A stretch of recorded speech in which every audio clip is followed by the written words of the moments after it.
O segurança me barrou na porta do meu próprio evento, na frente de 250 convidados, porque minha filha havia ordenado que eu não entrasse. Meu nome é Helena, tenho 71 anos e cada centavo daquela inauguração saiu da minha conta. O que Beatriz esqueceu é que o prédio inteiro ainda está no meu nome. Deixe nos comentários de qual país você está nos assistindo. Adoramos saber quem está acompanhando nossas histórias pelo mundo. Parei em frente ao portão de vidro fumê, observando meu próprio reflexo distorcido na superfície escura. Uma mulher de 71 anos me encarava de volta, com o cabelo grisalho preso num coque elegante e um vestido azul marinho que escolhi especialmente para a ocasião. Não era uma roupa chamativa, mas tinha classe. Era o tipo de vestido que uma empresária aposentada usaria para a inauguração do prédio comercial que ela mesma financiou. O segurança, um rapaz jovem, não devia ter mais de 25 anos, estava parado na minha frente com os braços cruzados. Ele segurava um tablet e consultava uma lista com o dedo, deslizando a tela para cima e para baixo. Ao seu lado, havia outro segurança mais velho, que me lançava olhares desconfortáveis, como se soubesse que algo estava errado, mas não tivesse coragem de intervir. "Sinto muito, senhora", disse o mais jovem, sem levantar os olhos do tablet. "Seu nome não está na lista de convidados VIP. A senhora terá que aguardar na área externa até que seja chamada." Senti o sangue subir para o meu rosto. Não era vergonha, era indignação pura. "Como assim meu nome não está na lista?" perguntei, mantendo a voz firme. "Sou Helena Cardoso. Este prédio foi construído com o meu dinheiro." O rapaz finalmente olhou para mim, mas seu olhar era vazio, profissional demais, como se eu fosse apenas mais um problema a ser resolvido naquele dia de trabalho. "Compreendo sua frustração, senhora, mas minhas ordens são claras. A senhora Beatriz Cardoso, organizadora do evento, foi muito específica. Apenas os nomes desta lista podem acessar o salão principal durante a cerimônia de abertura. Beatriz, minha filha única. A mulher que criei sozinha depois que meu marido morreu há 15 anos. A mesma que morava na minha casa, usava meu carro aos finais de semana e cuja empresa de arquitetura mal conseguia pagar as próprias contas. E agora ela estava me barrando na porta do evento que eu financiei do início ao fim. Respirei fundo, tentando processar a humilhação que estava acontecendo. Ao redor, outras pessoas passavam por mim sem dificuldade.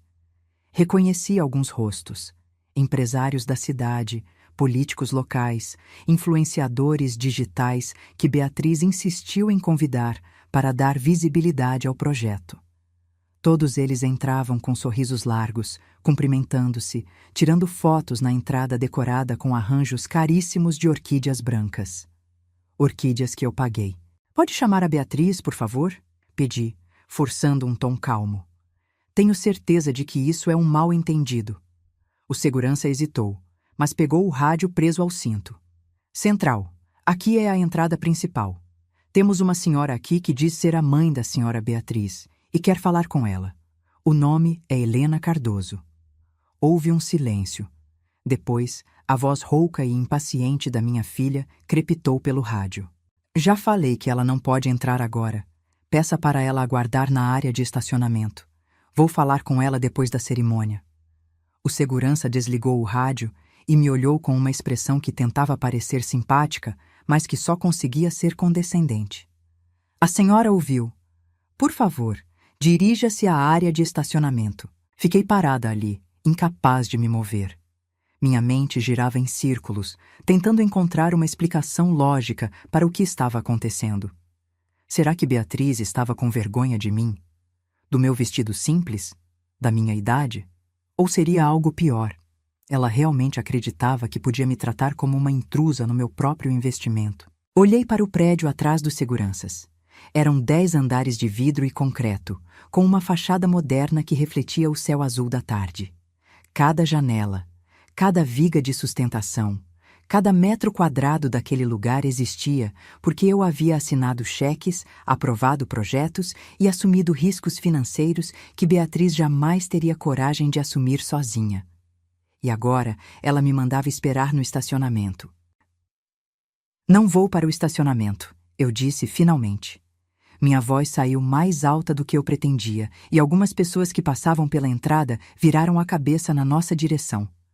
Vou entrar neste prédio porque tenho todo o direito de estar aqui. O segurança mais velho deu um passo à frente, colocando-se entre mim e a porta. Senhora, por favor, não complique as coisas. Estamos apenas seguindo ordens. Ordens de quem? Disparei. Da minha filha, que não colocou um único centavo neste projeto? Da mulher que mora na minha casa e dirige o meu carro? Percebi que minha voz estava tremendo. Não de raiva, mas de uma dor profunda que eu não sabia que existia até aquele momento. A dor de ser descartada pela pessoa que eu mais amava no mundo. Uma multidão pequena começou a se formar ao redor da entrada. As pessoas cochichavam entre si, apontando discretamente na minha direção. Eu podia imaginar o que estavam pensando. Coitada da velha, deve estar confusa. Ou, que constrangedor, alguém deveria tirá-la daqui. Mas eu não estava confusa. E não ia sair dali. Foi então que vi Beatriz saindo do saguão principal. Ela estava deslumbrante como sempre, vestindo um conjunto branco impecável, calça, alfaiataria e blazer justo que realçava sua silhueta magra. O cabelo escuro caía em ondas perfeitas sobre os ombros. Ela usava saltos tão altos que parecia flutuar em vez de andar. Ao me ver, seu rosto se contraiu numa expressão de irritação mal disfarçada. Ela atravessou o saguão em passos rápidos e decididos. E quando chegou perto de mim, segurou meu braço com força, puxando-me para o lado, longe dos olhares curiosos. Mãe, o que você está fazendo? Ela sibilou, mantendo um sorriso falso no rosto para quem pudesse estar observando. Eu disse que você não podia entrar agora. E eu disse que vou entrar, respondi, soltando meu braço do aperto dela. Este é o meu prédio, Beatriz. Meu dinheiro construiu cada tijolo desta estrutura. Não é seu prédio, mãe. É um projeto comercial e eu sou a arquiteta responsável. Você é apenas a investidora. Apenas a investidora. As palavras me acertaram como um soco no estômago. Apenas a investidora? Repeti, quase sem acreditar no que estava ouvindo. Beatriz, gastei todas as minhas economias neste projeto. Vendi ações, liquidei aplicações, assumi empréstimos. Fiz tudo isso porque você me garantiu que seria um sucesso, que poderíamos trabalhar juntas pela primeira vez. E eu agradeço, mãe, de verdade. Mas hoje não é sobre você. É sobre o projeto, sobre a minha reputação profissional. E, francamente, você está constrangendo a todos com esse escândalo. Olhei para minha filha e, pela primeira vez em 47 anos, desde o dia em que ela nasceu, eu não a reconheci. A garotinha que eu criava sozinha, que chorava no meu colo quando tinha pesadelos, que jurava que seríamos melhores amigas para sempre, tinha desaparecido. No lugar dela, havia uma estranha fria e calculista que me tratava como um problema a ser gerenciado. Está bem, eu disse, recuando um passo. Se você não quer que eu entre, eu não vou entrar. Beatriz suspirou, aliviada, e seu rosto se suavizou um pouco. Obrigada por entender, mãe.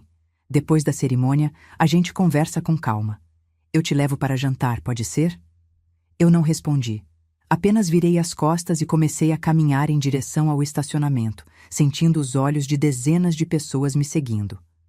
Cada passo parecia mais pesado que o anterior, e eu precisava de toda a minha força de vontade para não desabar ali mesmo, na frente de todos. Mas enquanto caminhava, uma ideia começou a se formar na minha mente. Uma ideia perigosa e libertadora ao mesmo tempo. Beatriz havia cometido um erro fatal. Ela me tratou como se eu fosse descartável, como se meu papel no projeto tivesse terminado assim que o dinheiro saiu da minha conta. O que ela esqueceu, ou talvez nunca soube de verdade, é que eu não era apenas uma velha aposentada com dinheiro guardado. Eu tinha sido empresária durante 35 anos. Eu conhecia contratos, conhecia a lei e, acima de tudo, eu sabia exatamente onde estavam todos os documentos que comprovavam que aquele prédio ainda estava registrado em meu nome. Cheguei ao meu carro, um sedã escuro e discreto, e sentei no banco do motorista sem ligar o motor. Peguei meu celular da bolsa e olhei para a tela, onde havia dezenas de notificações, mensagens de conhecidos que estavam no evento, perguntando se eu estava bem, se tinha acontecido alguma coisa. Ignorei todas elas e abri a pasta de contatos. Percorri a lista até encontrar o nome que procurava. Dr. Maurício Tavares, meu advogado há mais de 20 anos. Disquei o número. Ele atendeu no segundo toque. Helena, como vai? Está aproveitando a grande inauguração? Maurício, preciso que você me faça um favor urgente, eu disse, ignorando a pergunta.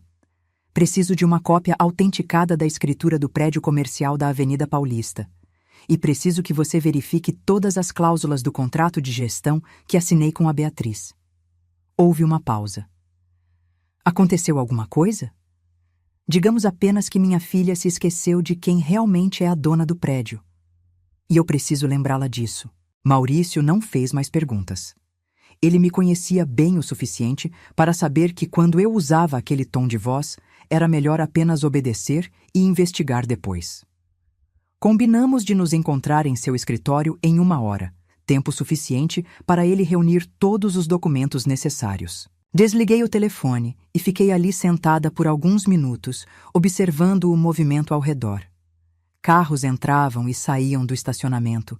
Pessoas elegantes caminhavam em direção à entrada principal, todas animadas e sorridentes. Era o tipo de evento que eu deveria estar curtindo, brindando com champanhe, recebendo cumprimentos por ter investido num projeto tão ambicioso. Em vez disso, estava escondida no estacionamento como uma intrusa. Olhei pelo retrovisor e vi meu próprio reflexo. Meus olhos estavam vermelhos, não de lágrimas. Eu não ia dar a Beatriz a satisfação de me fazer chorar, mas de pura indignação. As linhas de expressão ao redor da minha boca pareciam mais profundas, e algumas mechas de cabelo haviam escapado do coque, dando-me uma aparência desalinhada. Suspirei fundo e recompus o penteado. Não podia deixar que ninguém me visse assim, vulnerável e magoada. Se Beatriz queria jogar sujo, então eu precisava estar impecável. Liguei o carro e saí do estacionamento, passando pela entrada principal mais uma vez. Através das portas de vidro, consegui ver Beatriz no centro do saguão, sorrindo para um grupo de empresários, gesticulando animadamente enquanto explicava algum aspecto arquitetônico do prédio. Ela parecia tão confiante, tão dona da situação, mas essa confiança era construída sobre uma fundação falsa. E fundações falsas desmoronam. O escritório de Maurício ficava a 20 minutos dali, num prédio antigo, mas bem conservado no centro da cidade. Subi até o 10º andar de elevador e fui recebida pela secretária dele, uma senhora de meia-idade que sempre me tratava com cordialidade. Doutora Helena, o Dr. Maurício está te esperando. Pode entrar. Entrei na sala ampla e arejada. Maurício estava sentado atrás de uma mesa de mogno enorme, com pilhas de documentos espalhados à sua frente. Ele levantou ao me ver, estendendo a mão. Helena, sente-se, por favor. Sentei na cadeira de couro confortável à frente da mesa e cruzei as mãos no colo, esperando que ele começasse. Maurício ajeitou os óculos e pegou um dos documentos. Então, eu analisei a escritura do prédio e o contrato de gestão que você assinou com a Beatriz há 6 meses. Tenho boas e más notícias. Comece pelas más, eu disse. A má notícia é que você deu a Beatriz poderes muito amplos sobre a gestão do empreendimento. Ela pode tomar decisões sobre locação, eventos, reformas, tudo isso sem precisar de sua autorização prévia. No papel, ela é a administradora plena do prédio. Senti um aperto no peito. Eu havia confiado tanto em Beatriz que nem sequer li o contrato direito antes de assinar. Ela me garantiu que era apenas uma formalidade, que eu continuaria tendo controle total sobre tudo. E eu, como uma idiota, acreditei. E a boa notícia? Perguntei, temendo a resposta. Maurício sorriu, e havia um brilho nos olhos dele que me deu uma fagulha de esperança. A boa notícia é que a propriedade do imóvel continua 100% sua. A Beatriz tem poderes de gestão, mas ela não é dona de nada. E mais importante ainda, há uma cláusula no contrato que diz que você pode revogar os poderes dela a qualquer momento, desde que apresente justificativa por escrito e notifique com 48 horas de antecedência. Recostei na cadeira, processando a informação. Então eu posso tirá-la da administração do prédio? Pode, mas precisa ter uma razão válida. Ela me magoou, não vai funcionar num tribunal caso ela decida contestar. Você precisa de algo concreto, má gestão financeira, violação de cláusulas contratuais, algo assim. Pensei por um momento. Beatriz não era incompetente, reconheço isso. Ela era uma arquiteta talentosa e tinha um bom senso estético. Mas quando se tratava de dinheiro, ela sempre foi irresponsável. Durante a construção do prédio, houve dezenas de despesas não autorizadas. Compras de materiais mais caros do que o necessário, contratações de fornecedores sem pesquisa de preço. Eu sempre engolia essas decisões porque confiava que Beatriz sabia o que estava fazendo. Mas agora, com a distância emocional que a humilhação de hoje me deu, eu conseguia ver a verdade. Ela estava gastando meu dinheiro como se fosse dela, sem o menor cuidado. Eu tenho justificativa, eu disse, finalmente. Durante a obra, ela autorizou gastos que não estavam no orçamento original. Mármore importado para o saguão, luminárias de cristal, paisagismo de alto padrão. Nada disso estava previsto e ela nunca me consultou antes de aprovar. Maurício pegou uma caneta e começou a anotar. Isso é ótimo. Se você conseguir comprovar essas despesas não autorizadas, temos uma base sólida para argumentar má gestão. Você tem recibos? Notas fiscais? Tenho tudo arquivado em casa. Sempre guardei cada documento relacionado ao projeto. Perfeito. Então, aqui está o que vamos fazer. Você vai reunir todas essas provas. Eu vou redigir uma notificação formal revogando os poderes de gestão da Beatriz. E em 48 horas, você reassume o controle total do prédio. Senti um peso imenso sair dos meus ombros. Pela primeira vez, desde que fui barrada na entrada do evento, eu consegui respirar direito. Obrigada, Maurício. Você não sabe o quanto isso significa para mim. Ele se inclinou para a frente com uma expressão séria. Helena, posso te dar um conselho como amigo, não como advogado? Eu assenti. Tem certeza de que quer fazer isso? Beatriz é sua filha. Isso vai criar um abismo entre vocês que talvez nunca seja superado. Fiquei em silêncio por um longo momento, pensando na pergunta dele. Era verdade que Beatriz era minha filha e eu a amava mais do que qualquer coisa no mundo. Mas amor não significava aceitar humilhação. Amor não significava permitir que pisassem em mim. Maurício, hoje ela me tratou como lixo na frente de centenas de pessoas. Ela me mandou para o estacionamento como se eu fosse uma pedinte incomodando os convidados. E tudo isso no evento que eu financiei. Se eu deixar isso passar, estou ensinando a ela que pode me tratar assim sempre que quiser. Ele assentiu lentamente. Entendo. Então vamos em frente. Saí do escritório de Maurício com uma pasta cheia de documentos embaixo do braço e uma determinação de aço no peito. O sol já estava se pondo, tingindo o céu de laranja e rosa, e as ruas estavam começando a se esvaziar enquanto as pessoas voltavam para suas casas. Dirigi de volta para a minha casa, uma residência térrea mas espaçosa num bairro tranquilo. Era o lugar onde Beatriz cresceu, onde brincou no quintal, onde fez sua festa de formatura. Cada cômodo daquela casa tinha uma memória dela, e parte de mim se perguntava se eu estava prestes a destruir todas essas lembranças. Mas outra parte de mim, a parte que foi humilhada hoje, sabia que não havia volta. Entrei em casa e fui direto para o escritório, um cômodo pequeno nos fundos onde eu mantinha todos os meus arquivos pessoais. Acendi a luz e comecei a revirar as gavetas do arquivo de aço, procurando as pastas relacionadas ao prédio. Encontrei tudo: contratos com fornecedores, notas fiscais, recibos, extratos bancários. E quanto mais eu lia, mais ficava claro o quanto Beatriz havia extrapolado o orçamento original. O mármore do saguão custou o triplo do que estava previsto. As luminárias de cristal foram importadas da Itália, quando havia opções nacionais perfeitamente adequadas. O paisagismo incluiu árvores centenárias transplantadas que custaram uma fortuna. No total, ela havia gastado quase 40% a mais do que o orçamento inicial. 40% do meu dinheiro, jogado em luxos desnecessários. Organizei todos os documentos em ordem cronológica e os coloquei na pasta que Maurício me deu. Era uma montanha de provas, impossível de refutar.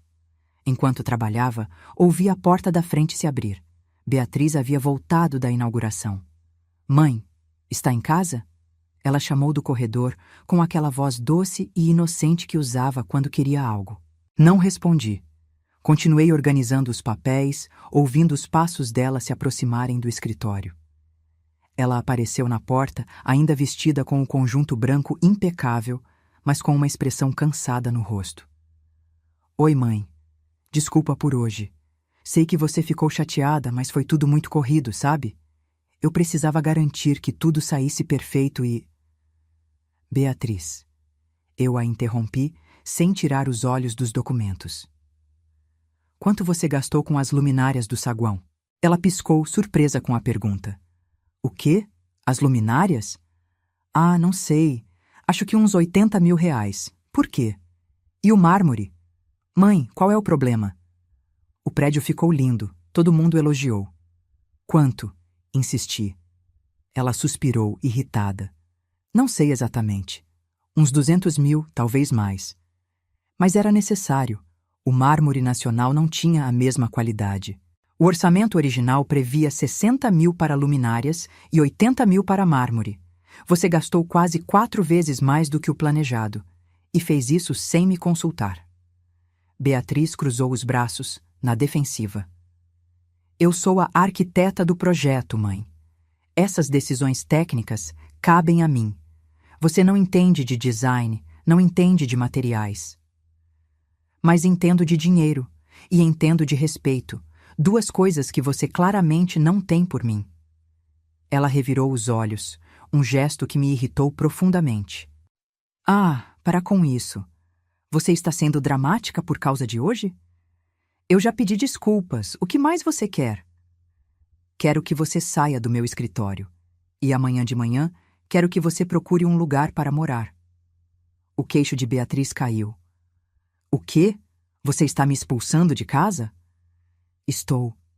E em 48 horas vou revogar seus poderes sobre a gestão do prédio. O rosto dela passou por uma série de emoções.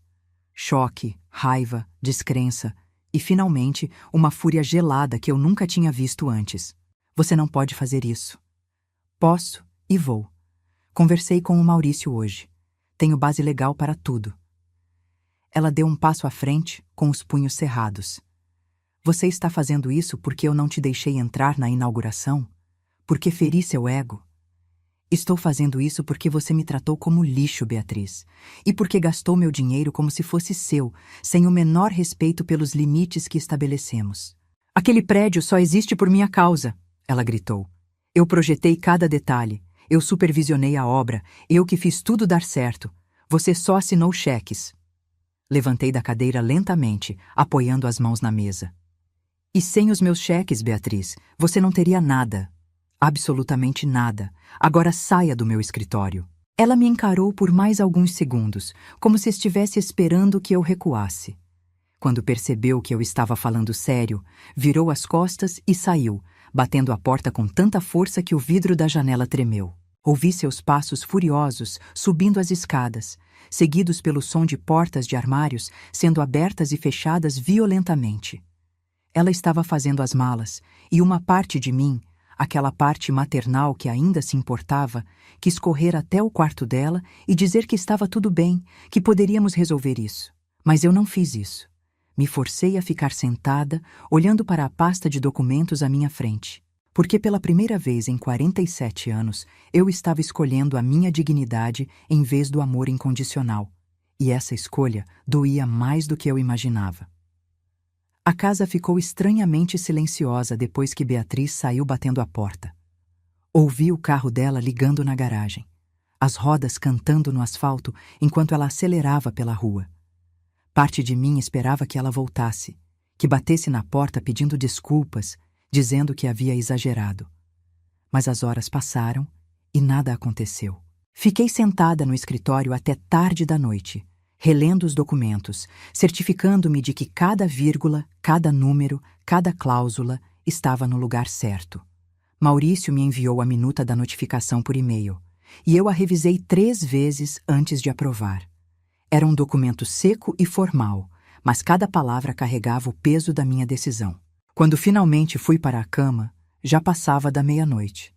Deitei ali, encarando o teto escuro, ouvindo o silêncio ensurdecedor da casa vazia. Beatriz sempre fazia barulho. Música alta, televisão ligada, conversas ao telefone que se estendiam até tarde. Agora, sem ela, a casa parecia um mausoléu. Peguei no sono só de madrugada, e quando acordei, o sol já estava alto. Olhei para o celular e vi dezenas de mensagens não lidas. A maioria era de conhecidos que estiveram na inauguração, perguntando se eu estava bem, comentando sobre o incidente na entrada. Alguns tinham um tom de fofoca mal disfarçada, outros pareciam genuinamente preocupados. Ignorei todas elas e desci para a cozinha. Fiz café, torradas, tentei manter uma rotina normal. Mas tudo parecia estranho, deslocado. Eu sempre fazia café para 2 pessoas, sempre preparava a mesa pensando em Beatriz descendo sonolenta, reclamando da claridade, pedindo mais açúcar. Agora era só eu. Terminei o café da manhã rapidamente e liguei para Maurício. Bom dia, Helena. Já revisou a notificação? Revisei e aprovo. Pode enviar. Tem certeza? Depois que eu enviar, não tem mais volta. Beatriz vai ser oficialmente notificada e terá 48 horas para se retirar da administração do prédio. Tenho certeza, eu disse com uma firmeza que surpreendeu até a mim mesma. Muito bem, vou enviar por e-mail e também por correio com aviso de recebimento. Ela não vai poder alegar que não foi notificada. Desliguei o telefone e fiquei ali parada, segurando a xícara de café vazia, sentindo o peso do que havia acabado de fazer. Era irreversível agora. Eu havia cruzado uma linha que não podia mais ser apagada. O dia se arrastou lentamente. Tentei me distrair com tarefas domésticas. Limpei a casa, organizei armários, reguei o jardim. Mas minha mente estava sempre voltando para Beatriz, imaginando onde ela estava, o que estava pensando, se estava com raiva ou magoada. Foi só no final da tarde que meu celular tocou. Era um número desconhecido. Alô? Helena Cardoso? Disse uma voz feminina, jovem e profissional. Sim, sou eu. Aqui é Fernanda, da assessoria de imprensa do portal Cidade em Foco. Estamos fazendo uma matéria sobre a inauguração do novo prédio comercial na Avenida Paulista e gostaríamos de uma entrevista com a senhora, que é a investidora principal do projeto. Meu coração acelerou. Beatriz devia ter passado meu contato para a imprensa, provavelmente tentando consertar o estrago de ontem, me excluindo do evento. Pode ser agora? Perguntou Fernanda. Pode sim. Ela fez algumas perguntas básicas sobre o investimento, sobre minha visão para o empreendimento, sobre os desafios da construção. Respondi tudo com calma e profissionalismo. Mas então ela fez a pergunta que eu estava esperando. É verdade que houve um mal-entendido na entrada do evento ontem? Algumas pessoas comentaram nas redes sociais que a senhora teve problemas para acessar a inauguração. Respirei fundo. Era minha chance de contar minha versão dos fatos, de expor publicamente o que Beatriz fez. Mas então pensei melhor. Expô-la na imprensa seria cruel, vingativo, e eu não queria ser essa pessoa. Foi apenas um pequeno problema de comunicação com a equipe de segurança, eu disse, mantendo o tom leve. Nada demais. O evento foi um sucesso. Entendo. E qual é sua relação com a arquiteta Beatriz Cardoso, que assinou o projeto? Beatriz é minha filha, e é uma profissional extremamente talentosa. Mesmo depois de tudo, eu ainda não conseguia destruí-la publicamente, porque no fundo, ainda era minha filha. Desliguei o telefone e fiquei olhando para a tela por um longo tempo. Fernanda disse que a matéria seria publicada no dia seguinte. Com sorte, geraria uma imagem positiva do empreendimento. Mas eu sabia que a notificação de Maurício chegaria antes da matéria ser publicada. E quando Beatriz a recebesse, toda essa cordialidade seria destruída. Naquela noite, recebi uma mensagem dela. Era a primeira vez que ela entrava em contato desde que saiu de casa. Recebi a nota que você fez. Parabéns, conseguiu me destruir. Espero que esteja feliz. Não respondi. Não havia nada a dizer. Eu havia tomado minha decisão e agora precisava viver com as consequências. Na manhã seguinte, Maurício me ligou cedo. Helena, Beatriz contestou a notificação.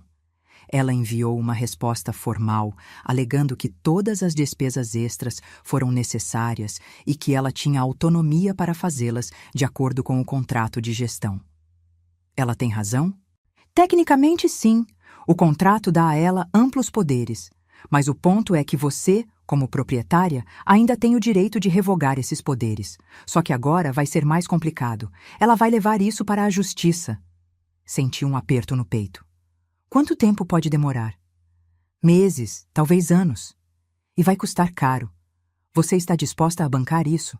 Fiquei em silêncio, processando a informação. Um processo judicial contra minha própria filha. Seria uma guerra longa, desgastante, que consumiria tempo, dinheiro e qualquer resquício de relação familiar que ainda restasse entre nós. Estou, eu disse finalmente. Vou até o fim. Muito bem. Vou começar a preparar os documentos para a defesa. Mas, Helena, pense bem. Ainda há tempo de recuar, de tentar uma conciliação. Não vou recuar, Maurício. Ela precisa aprender que não pode me tratar assim.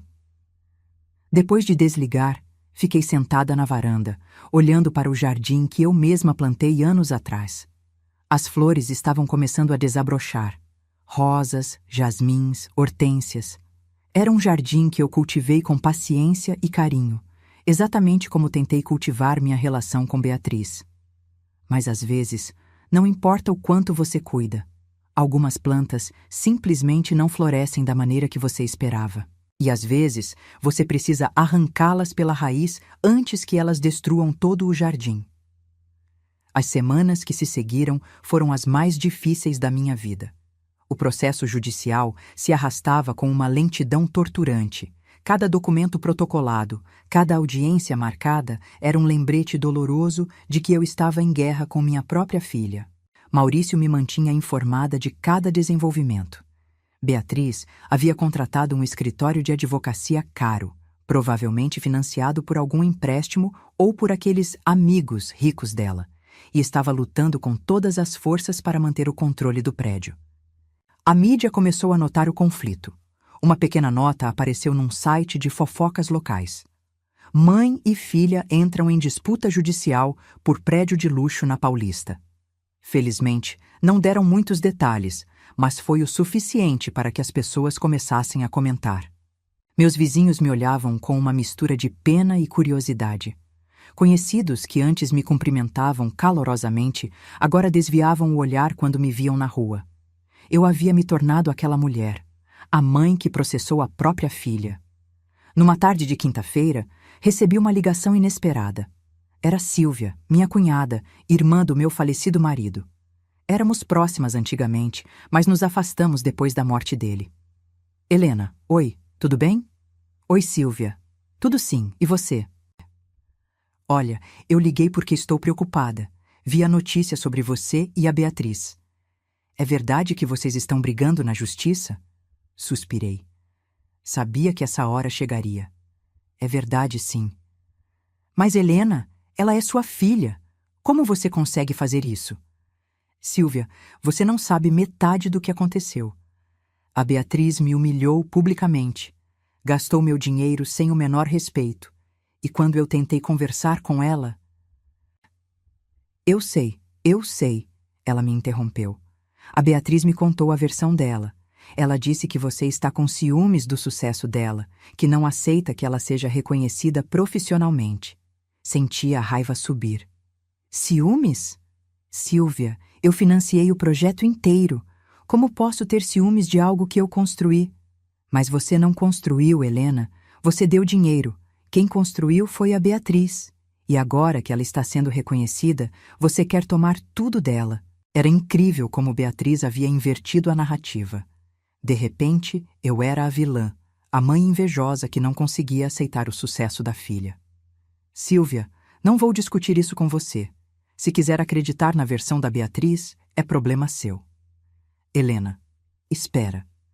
Eu não liguei para brigar. Liguei porque me preocupo com você.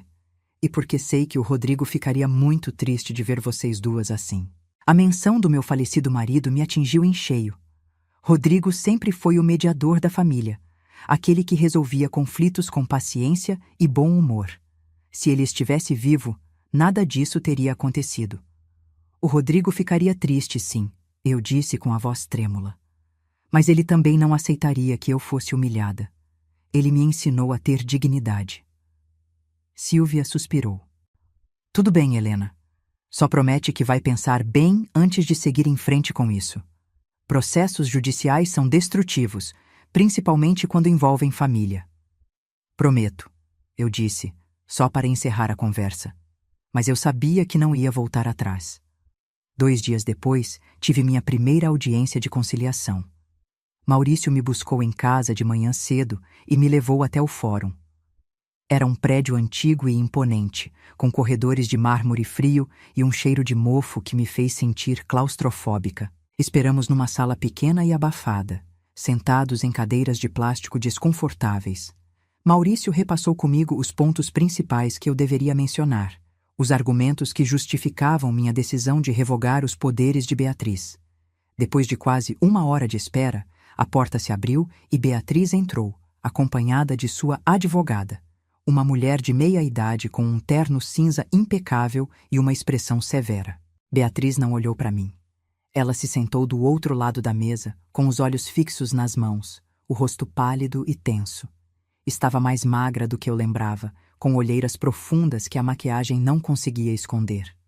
O juiz conciliador entrou em seguida, um homem de uns 60 anos, com cabelos grisalhos e uma postura cansada de quem já viu muitas famílias se destruírem naquela sala. Bom dia a todos. Estou aqui para tentar uma conciliação entre as partes, antes que isso vá para um processo formal. Alguém gostaria de começar? A advogada de Beatriz se adiantou. Excelência, minha cliente está disposta a negociar. Ela reconhece que houve algumas decisões tomadas sem consulta prévia à proprietária do imóvel, mas todas foram feitas com o melhor interesse do projeto. Ela propõe que seja estabelecido um comitê de gestão, onde ambas tenham voz igual nas decisões futuras. O juiz se virou para Maurício. E a parte autora, o que acha da proposta? Maurício me olhou, esperando minha resposta. Eu podia aceitar. Podia estender a mão, dividir o controle, tentar reconstruir alguma coisa com Beatriz. Mas então me lembrei do segurança me barrando na entrada. Lembrei da voz dela no rádio, mandando me deixar no estacionamento. Lembrei de anos sendo tratada como uma carteira ambulante, útil apenas quando havia contas a pagar. Não aceito, eu disse firme. Quero controle total. Beatriz finalmente levantou os olhos e me encarou. Havia lágrimas escorrendo pelo seu rosto, mas seu olhar era duro, ressentido. Você está fazendo isso só para me destruir, ela disse com a voz embargada. Você não liga para o prédio, você só quer me ver sofrer. Não é verdade, Beatriz, eu só quero o que é meu por direito. Você me odeia. Eu te amo. Mas não vou mais deixar que você me desrespeite. O juiz conciliador bateu na mesa, tentando controlar a situação. Vamos manter a civilidade, por favor. Senhora Helena, a senhora tem certeza de que não quer tentar um acordo? Tenho certeza. Ele suspirou e fechou a pasta à sua frente. Muito bem. Vou encaminhar o processo para julgamento. Preparem-se para uma longa batalha. Saímos da sala em silêncio. Beatriz passou por mim sem dizer uma palavra e, pela primeira vez, senti uma pontada de dúvida. Será que eu estava exagerando? Será que valia a pena destruir minha relação com minha única filha por causa de dinheiro e orgulho? Mas então Maurício colocou a mão no meu ombro e disse: Você fez a coisa certa, Helena. Não deixe que ela te manipule com culpa. E eu acreditei nele. Porque precisava acreditar. Os meses seguintes foram um pesadelo burocrático. Audiências, depoimentos, perícias contábeis, análise de contratos. Cada sessão no fórum me custava um pedaço da minha sanidade e uma fatia considerável das minhas economias. Maurício tentava me tranquilizar, dizendo que estávamos construindo um caso sólido, mas a cada dia eu me sentia mais exausta. O pior eram as noites. Deitava na cama, no quarto vazio que antes era meu refúgio, e ficava repassando cada decisão que tinha tomado. Será que poderia ter feito diferente? Será que deveria ter engolido a humilhação e seguido em frente, mantendo a paz familiar? Mas então me lembrava da expressão de desdém no rosto de Beatriz quando me mandou para o estacionamento, e a raiva voltava, me dando forças para continuar. Durante esse período, perdi amigos. Pessoas que conhecia há décadas se afastaram, dizendo que não queriam tomar partido no conflito. Outros foram mais diretos, me acusando de ser uma mãe cruel e vingativa. Apenas algumas pessoas ficaram do meu lado. Maurício, claro, que se tornou mais do que meu advogado. Virou um confidente, alguém com quem eu podia desabafar sem medo de ser julgada. E Marina, uma amiga de infância que reapareceu na minha vida justamente quando mais precisava. Marina me ligou numa terça-feira à noite, depois de ver uma matéria sobre o caso num jornal local. Helena, vi a notícia. Está tudo bem? Sua voz carregava aquela preocupação genuína que eu não ouvia há tempos. Estou sobrevivendo, Marina. Precisa conversar? Posso ir aí tomar um café com você. Aceitei sem hesitar. Marina chegou meia hora depois, trazendo uma torta de limão que ela mesma fez. Sentamos na varanda, com café quente e a brisa fresca da noite. E eu contei tudo, cada detalhe, cada mágoa, cada arrependimento. Ela me ouviu em silêncio, apenas segurando minha mão quando as lágrimas finalmente vieram. Helena, você fez o certo, ela disse quando terminei. Você não pode deixar que pisem em você, nem mesmo sua filha. Mas e se eu estiver destruindo minha família por orgulho? Não é orgulho, é autoestima. E autoestima não é um defeito. Aquelas palavras ficaram ecoando na minha cabeça nos dias seguintes. Autoestima. Eu havia passado tanto tempo me anulando em favor de Beatriz que esqueci que eu também merecia respeito. Chegamos ao tribunal cedo. A sala estava cheia. Além de mim, Beatriz, nossos advogados e o juiz, havia alguns jornalistas que conseguiram autorização para cobrir o caso. O juiz, um homem de uns 50 anos com uma expressão cansada, leu o processo em voz alta, repassando todos os argumentos de ambos os lados. A autora, Sra. Helena Cardoso, alega que a ré, sua filha Beatriz Cardoso, excedeu seus poderes de gestão ao autorizar gastos não previstos no orçamento original, configurando má administração.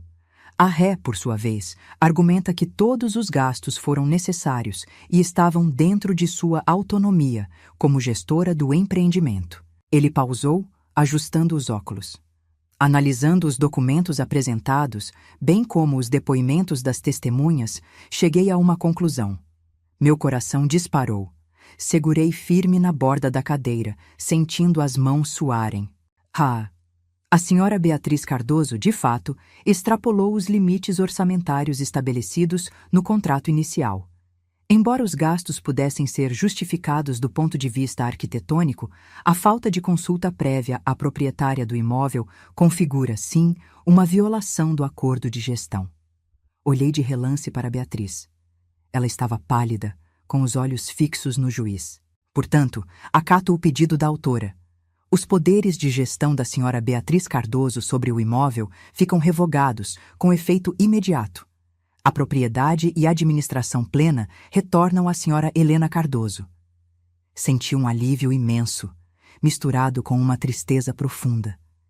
Eu havia vencido, mas ao olhar para Beatriz, vi minha filha desmoronando. Ela abaixou a cabeça, escondendo o rosto entre as mãos, os ombros tremendo enquanto chorava em silêncio.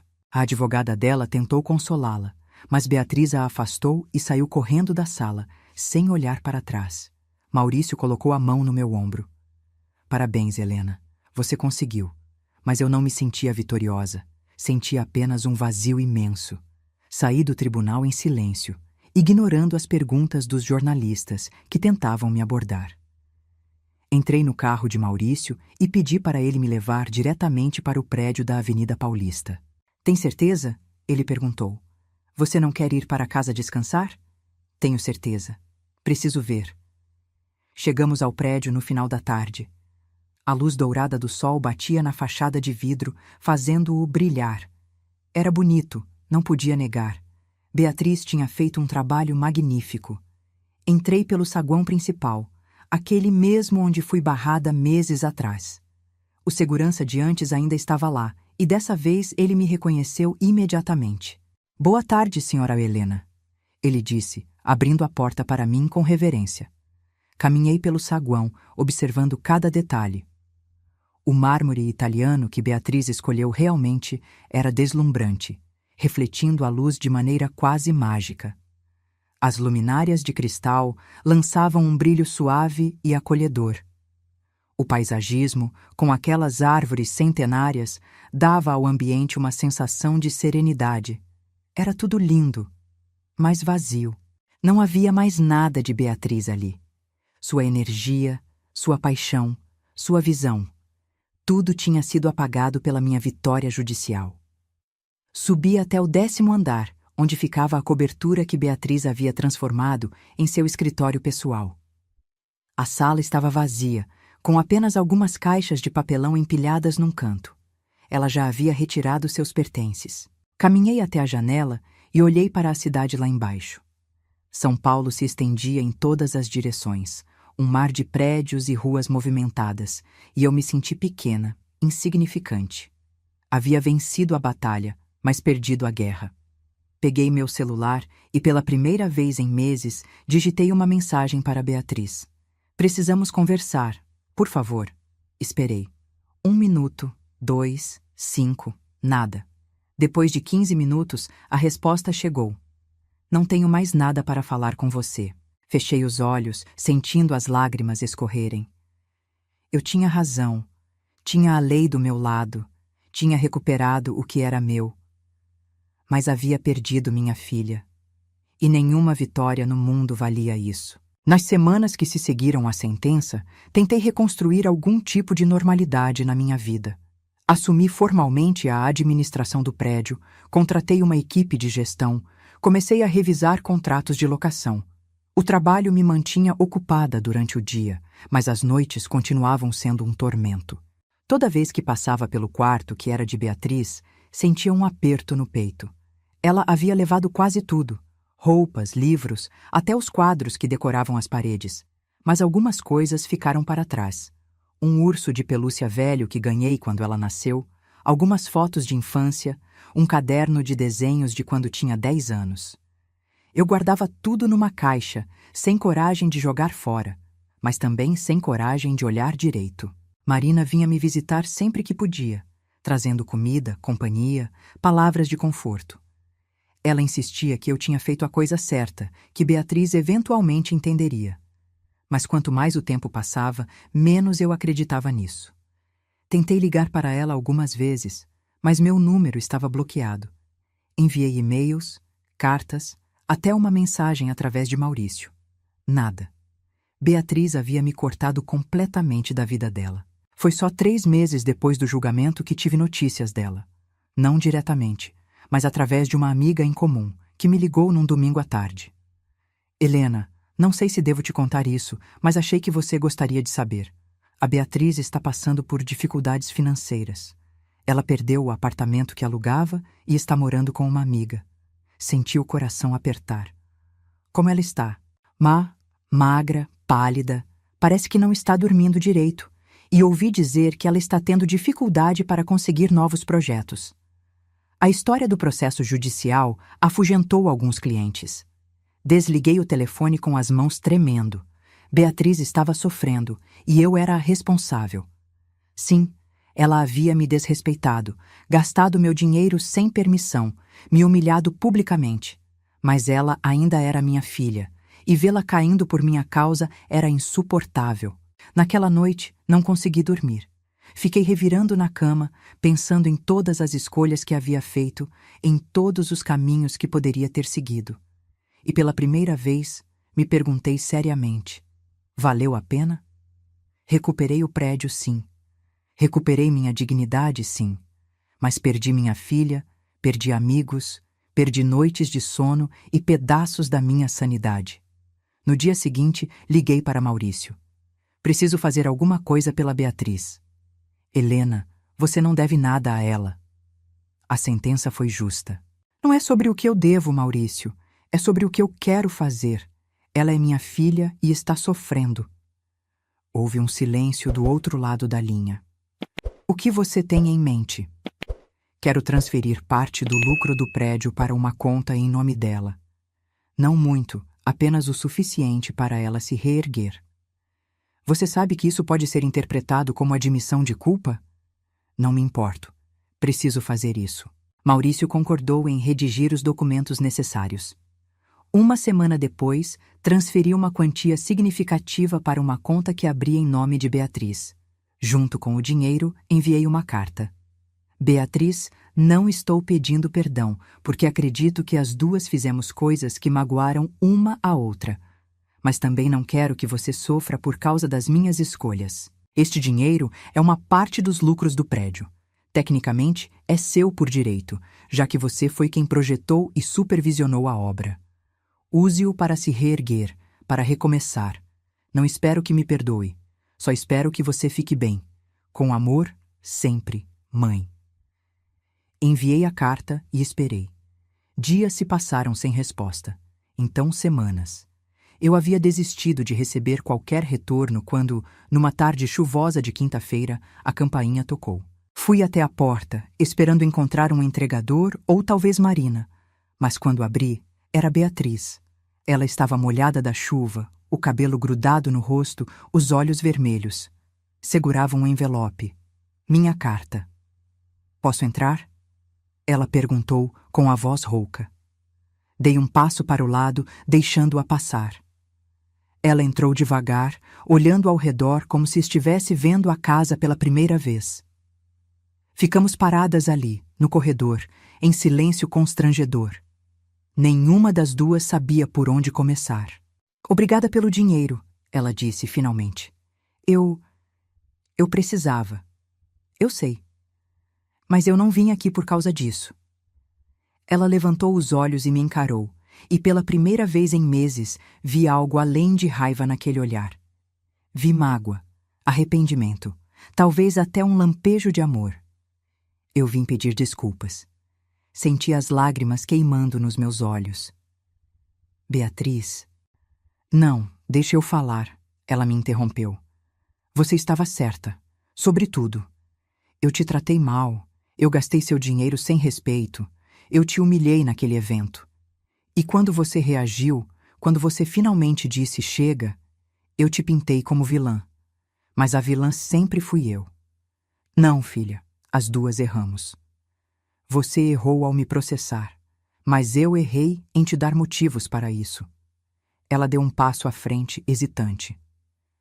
Eu só quero saber, você ainda me ama? Abri os braços e ela se jogou neles, soluçando. Segurei minha filha contra o peito, sentindo o peso de meses de dor e ressentimento finalmente começarem a se dissolver.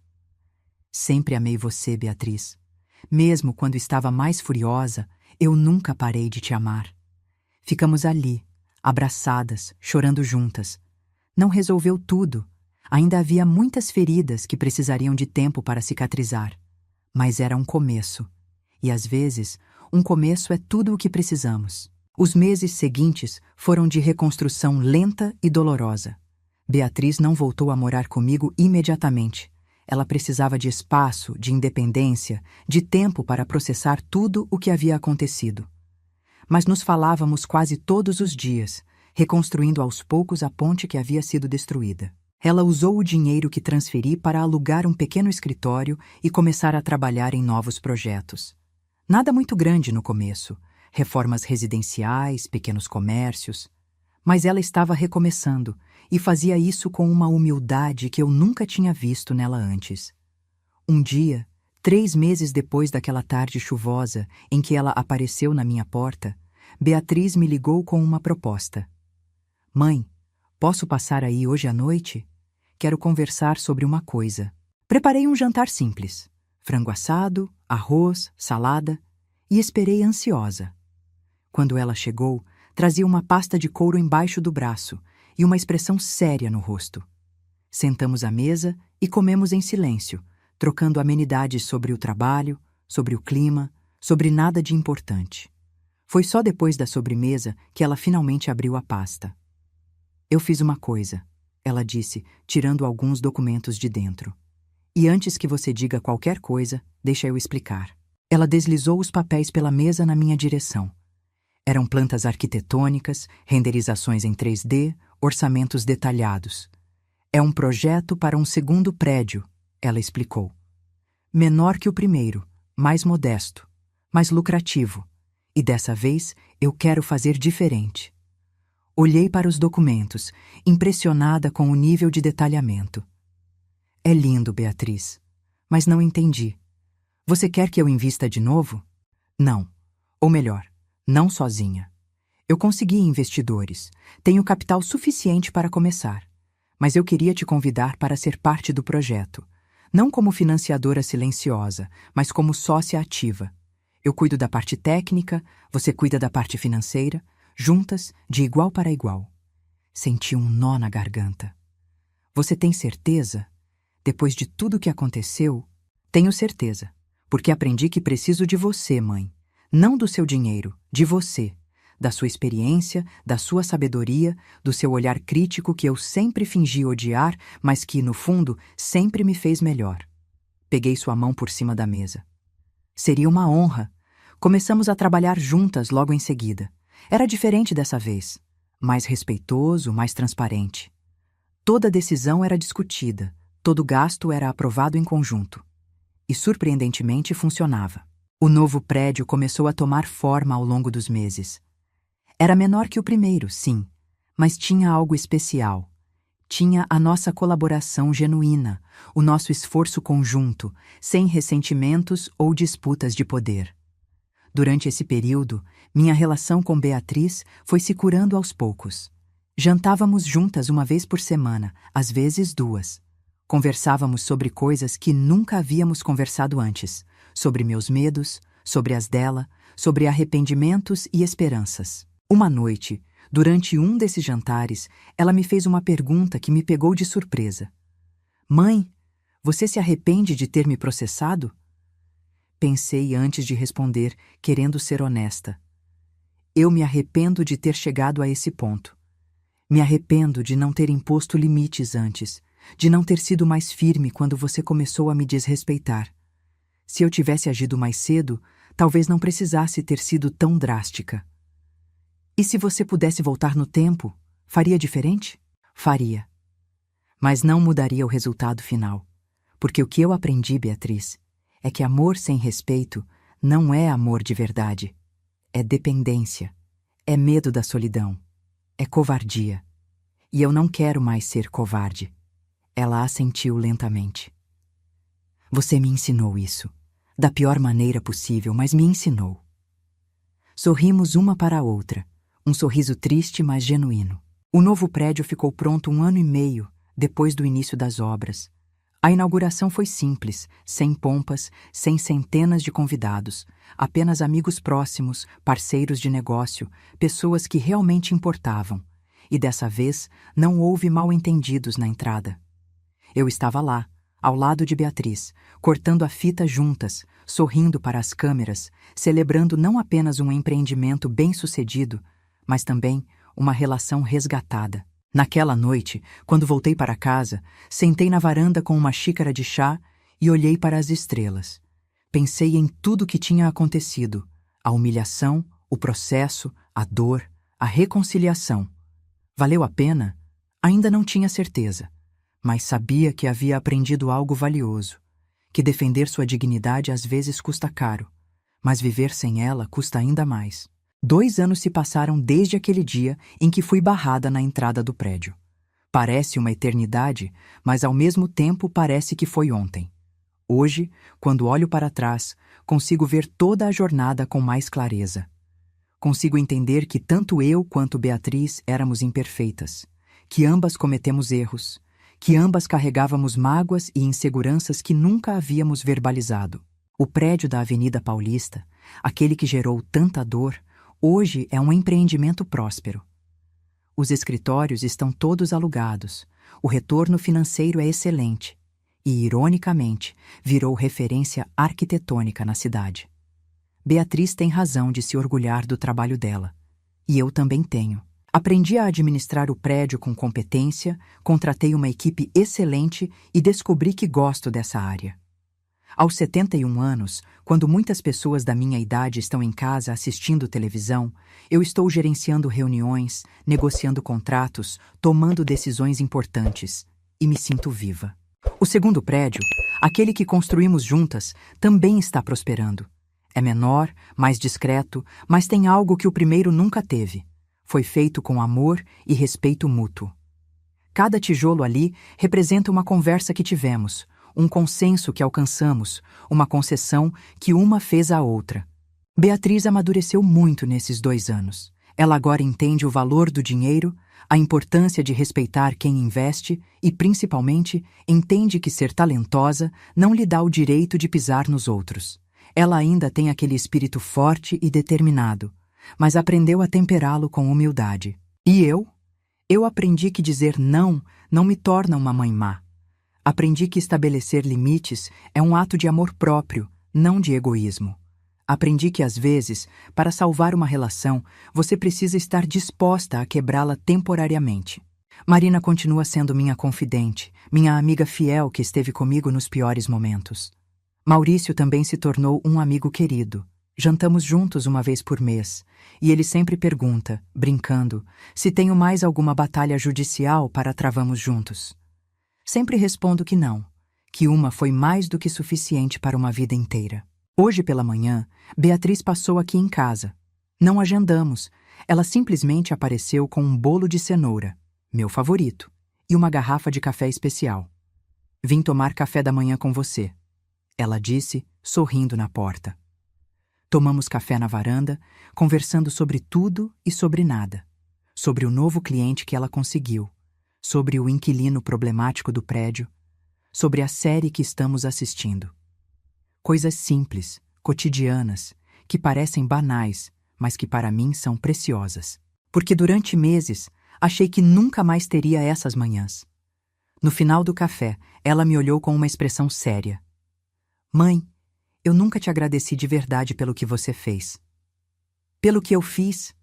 Eu te processei, Beatriz. Não, você me ensinou. Me ensinou que ações têm consequências. Me ensinou que respeito não é opcional. Me ensinou que você não é só minha mãe. Você é uma pessoa, com sentimentos, com dignidade, com limites. Senti os olhos marejarem. Eu poderia ter ensinado de um jeito menos doloroso. Talvez. Mas eu era teimosa demais para aprender de outro jeito. Precisava daquele choque de realidade, daquela queda brutal para finalmente acordar. Ela segurou minha mão. Obrigada por não desistir de mim. Obrigada por me amar o suficiente para me machucar quando foi necessário. Choramos juntas ali na varanda, enquanto o sol da manhã aquecia nossos rostos. Não eram lágrimas de tristeza, mas de alívio. Alívio por termos sobrevivido à tempestade e saído do outro lado, ainda de mãos dadas. Depois que ela foi embora, fiquei sentada ali por um bom tempo, pensando.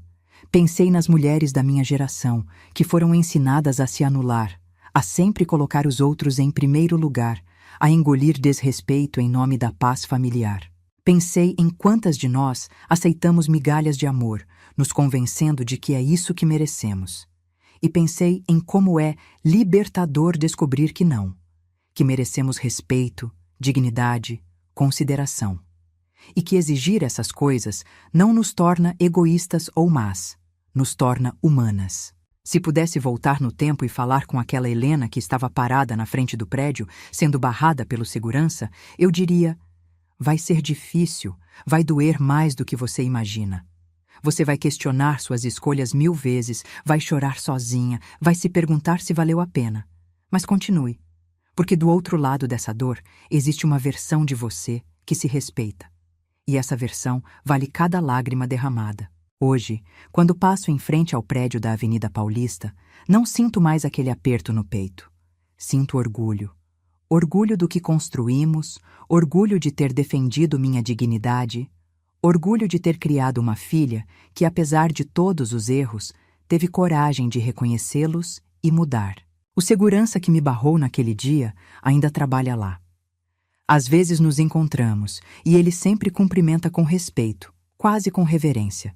Acho que ele entendeu, assim como todos os outros, que eu não era uma velha qualquer tentando entrar num evento. Eu era a dona do lugar.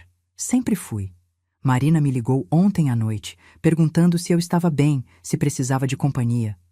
Eu disse que estava ótima, que estava me sentindo em paz pela primeira vez em anos. Ela riu e disse: "Você renasceu, Helena. Demorou 71 anos, mas você finalmente aprendeu a voar." E ela tinha razão. Passei 7 décadas sendo a filha obediente, a esposa dedicada, a mãe abnegada. Sempre colocando as necessidades dos outros acima das minhas, sempre engolindo ofensas, sempre perdoando o imperdoável. E então, numa tarde de sábado, na frente de um prédio de vidro, algo quebrou dentro de mim. Não foi um colapso. Foi um despertar. Acordei para o fato de que eu merecia mais. Que minha filha não tinha o direito de me tratar como lixo só porque eu era mãe dela. Que amor verdadeiro inclui respeito, e sem respeito é só manipulação emocional. Hoje, quando me olho no espelho, vejo uma mulher diferente. As rugas continuam lá, os cabelos grisalhos também. Mas há algo novo nos olhos. Uma força, uma determinação, uma certeza de que nunca mais vou deixar que pisem em mim. E se isso faz de mim uma mãe imperfeita, então que seja. Prefiro ser imperfeita e respeitada do que perfeita e humilhada. À noite, antes de dormir, às vezes ainda pego aquela carta que enviei para Beatriz, a que acompanhava a transferência de dinheiro. Releio as palavras que escrevi, especialmente a última frase. Com amor, sempre, mãe. Porque é isso que eu sou. E sempre serei. Mãe. Mas agora, sou uma mãe que se respeita, e isso faz toda a diferença. Se você gostou dessa história, não esquece de deixar seu like, se inscrever no canal e ativar o sininho para não perder os próximos vídeos. E considera se tornar membro do canal para ter acesso a conteúdos exclusivos e apoiar nosso trabalho. Sua presença aqui significa muito para nós. Até a próxima história.